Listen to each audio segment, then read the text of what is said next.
Good morning students.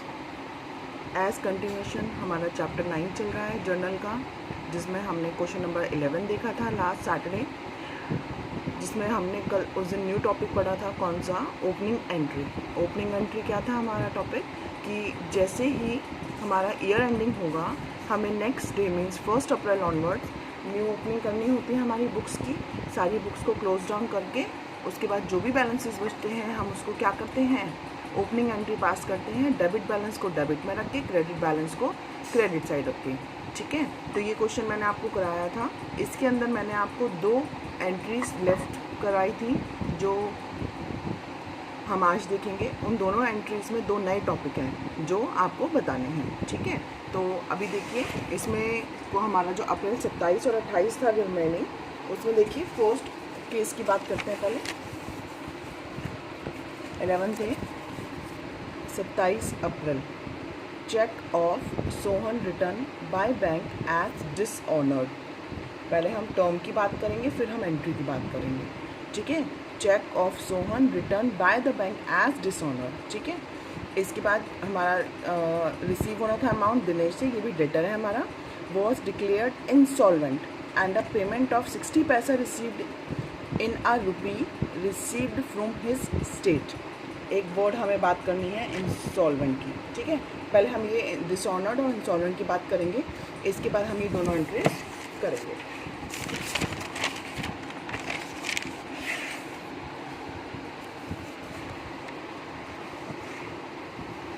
देखिए, honoured मतलब सम्मान होना और डिसऑनर्ड मतलब उसका क्या हो जाना, डिसरिस्पेक्टफुल, मतलब उसको पूरा नहीं किया गया उस वादे को। ठीक है, ऑनर्ड मतलब ऑर्डर पूरा होना, कोई भी काम पूरा होना, उसका सम्मान करना।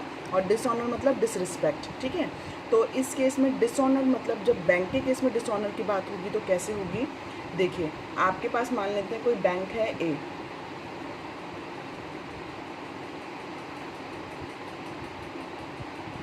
ठीक है, और यहाँ पे है सोहन जो हमारा डेटर है, और यहाँ पे है हम।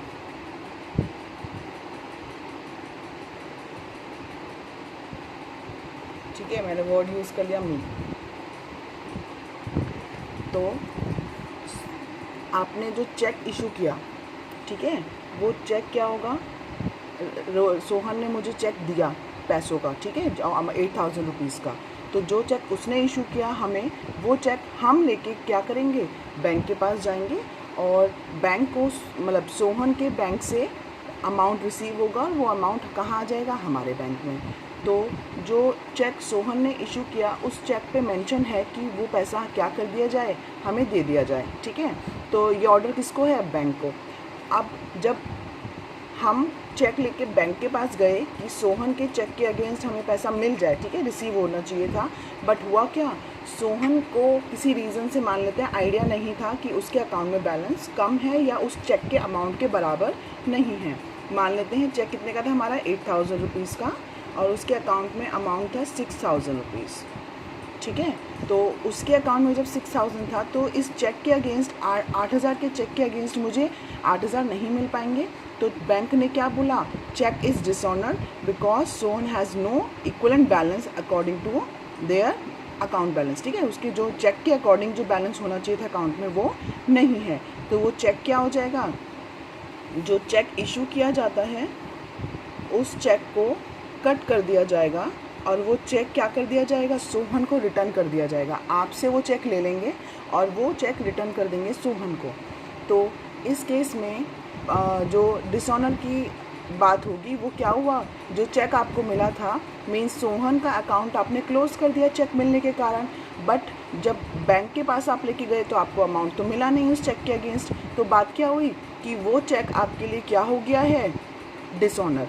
तो यहाँ पे सोहन को हमें दोबारा से क्या बोलना पड़ेगा कि आपका चेक डिसऑनर है, उसको जो हमने क्रेडिट करके उसका अकाउंट क्लोज़ किया था उसको हम वापस से रीओपन कर देंगे। ठीक है, और हमारी जो भी ट्रांजैक्शन हमने अटेम्प्ट की थी उसको जस्ट अपोजिट पास कर देंगे। तो ये केस था डिसऑनर का। इसके बाद बात होती है इंसॉल्वेंट की। Dishonour means short term insolvency होता है, मीन्स जहाँ पे आपका किसी दिन बैलेंस क्या हो जाए, नॉर्मल ट्रांजैक्शंस के लिए भी आपके पास पैसा ना हो। ऐसा financial crisis time to time आता रहता है, बट हमें अपनी सॉल्वेंसी मेंटेन रखने के लिए हमें ये बैलेंस ध्यान रखना चाहिए था। यहाँ पे सोहन ने क्या किया, नेग्लिजेंसी रखी। 8,000 रुपीज़ का चेक इशू करने के बाद भी उसने ये नहीं देखा कि उसके अकाउंट में बैलेंस कितना है। ठीक है, तो ये क्या थी, नॉर्मल फाइनेंशियल क्राइसिस बोलेंगे डिसऑनर के केस में। और इंसॉल्वेंट क्या चीज़ है कि इंसॉल्वेंट पर्सन वो होता है जिसकी फाइनेंशियल प्रॉब्लम्स क्या हैं, उसके पास कोई भी फाइनेंशियल प्रॉब्लम्स नहीं है, वो रेगुलर बेसिस पे अपने सारे फाइनेंशियल क्राइसिस को सॉर्ट आउट कर लेता है, अपने बिजनेस की डे टू डे एक्टिविटीज़ को बहुत अच्छे से चला रहा है। सॉल्वेंट मतलब जो इजीली चला रहा है, इंसॉल्वेंट मतलब जो नहीं चला पाता। कौन नहीं चला पाता, जिसके पास पैसे नहीं हैं, जिसने बहुत सारा उधार, क्रेडिट मीन्स बहुत सारा क्रेडिट का क्या ले रखा है, मार्केट से ले रखा है, और अब वो अनेबल है टू पे।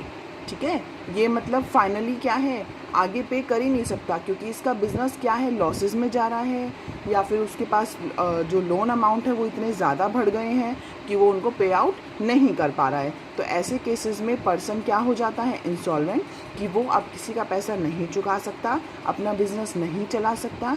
तो ऐसे केसेस में जिन्होंने उसका पैसा जिससे उसने पैसा ले रखा है, जो बैंक्स हैं जिनसे उसने लोन लिया था, तो वो बैंक्स आके क्या करेंगे, इसका बिजनेस पे लॉक डाल देंगे और जितनी भी उसकी असेट्स होती हैं उसे बेच देंगे, और जितना पैसा मिलेगा उतना वसूल कर लेते हैं।